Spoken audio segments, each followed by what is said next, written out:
Dar pirmiausia pasakyti, koks jūsų vardas, kad įrašytume į metraščius. Šarūnas, įrašykite Šarūną. Jūs jau savo testamentą sutvarkęs, vis dėlto į karą išjojate. Gerai.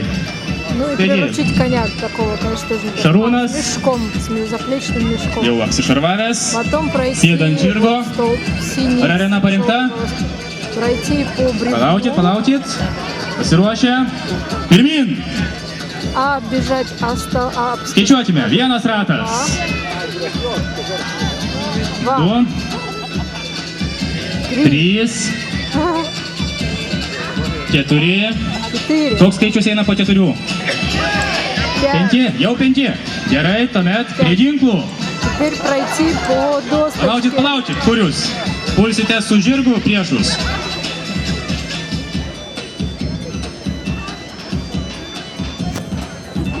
С мечом. Выдали меч, Ir pirmin per lieptelį. Нет, с конем. Palaikome Šarūną. Šarvus reikia palikti. Ar pavyks per lieptelį pereiti? Ne, nepavyko. Šarūnas įkrito į griovį. Iš jo išlipti sugaišo 10 sekundžių. Nagi, pulkite pirmąjį priešą. Теперь разрубить яблоко. Deja, pataikite priešui šalmą. Bet galbūt daug pagaliukų nutirsite. Не получилось. Разрубить. 5 pagaliukai nutirsti, mes čia šiandien gal per tonus pagaliukus atsivežėm, ar ką?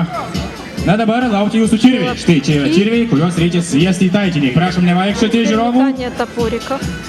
Не слезая с лошади. Ваня, не слезая с лошади. Aukščiau šiek tiek. Čirviai, kaip matome, šiek tiek sunkesni negu iš pradžių atrodo. Конечно, шлем. Deja, nepavyko. Bet galbūt taverno žaidime šauniai pasirodysite. Žinote, kaip ten būna. Tie, kam kare nesiseka, kad labai daug giriasi po to. Щит явно мешает. А теперь мы набрасываем кольца на деревяшки. Раз. Опять в шлеме. 2. 3.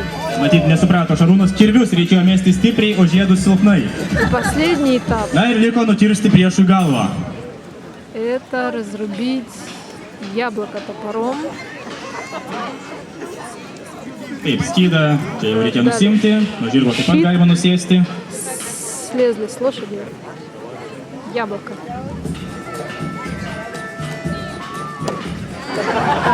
Na, kaklas šiek tiek įkirstas, bet obuolys dar sveikas.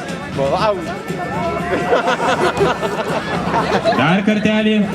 Priešininkas šitas jau nieko nepabėgs. Народ как хочет. Но это же нелегко. В шлеме даже не видно, убрал ли ассистент руки или нет. Pagaliau! Stabdome Šarūno laiką. Самое главное. Вот сейчас стоят еще 4 претендента. Na, kaip jaučiatės, Šarūnai? Turbūt neverta